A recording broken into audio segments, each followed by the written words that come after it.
আল্লাহ রাসূল সাল্লাল্লাহু আলাইহি সাল্লাম একটা ভরা মজলিসে বললেন, এখন এক সাহাবী এসে এখানে বসবে, এই সাহাবীটা জান্নাতি।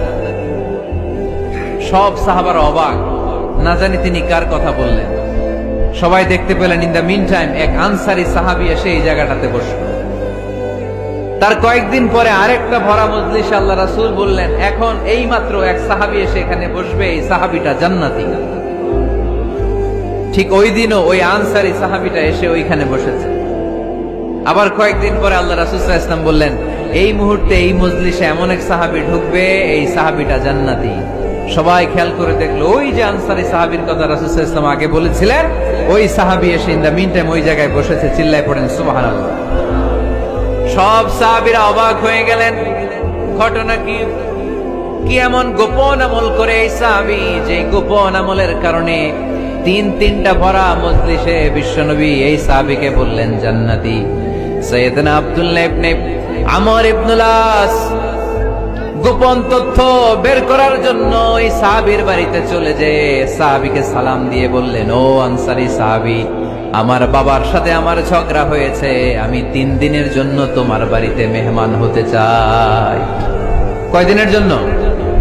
3 দিন। ওই আনসারী সাহাবী বলল, আহলান ওয়া সাহলান, খুশ আমদেদ, আপনি আমার মেহমান হবেন, এটা তো আমার সৌভাগ্য। আসেন, থাকেন, এই ঘরে আমি থাকি, এই ঘরটা ফাঁকা, আপনি এখানে থাকেন। এবার আব্দুল্লাহ ইবনে আমর ইবনুল আস খেয়াল করলেন কোন গোপন আমল করে কিনা, কোন নেক আমল আছে কিনা এই সাহাবীর, যে কারণে 3বার বিশ্বনবী এই সাহাবীরে জান্নাতি বলেছে। 3 দিন টানা 3 দিন লক্ষ্য করার পরে সাইয়েদনা আব্দুল্লাহ ইবনে আমর ইবনুল আস এই সাহাবীর মধ্যে তেমন বিশেষ কোন নেক আমল, গোপন আমল আর দেখতে পায় নাই। 3 দিন যখন শেষ, যাওয়ার পথে বলে, ভাই আসলে আমার আব্বার সাথে আমার তেমন কোনো ঝগড়া টগড়া হয় নাই।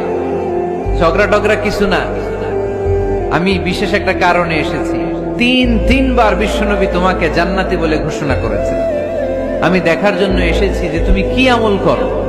কিন্তু আমি তো বিশেষ কোনো আমল দেখলাম না। নামাজের সময় নামাজ পড়ো, তাহাজ্জুদের সময় তাহাজ্জুদ পড়ো, কোরআন তেলাওয়াতের সময় কোরআন তেলাওয়াত করো, আমি যা ইবাদত করি তাই তো করো, বরং আমার চেয়ে আরো কম করো। কি এমন তোমার আমল যে আমলের কারণে বিশ্বনবী তোমারে জান্নাতি বলেছে?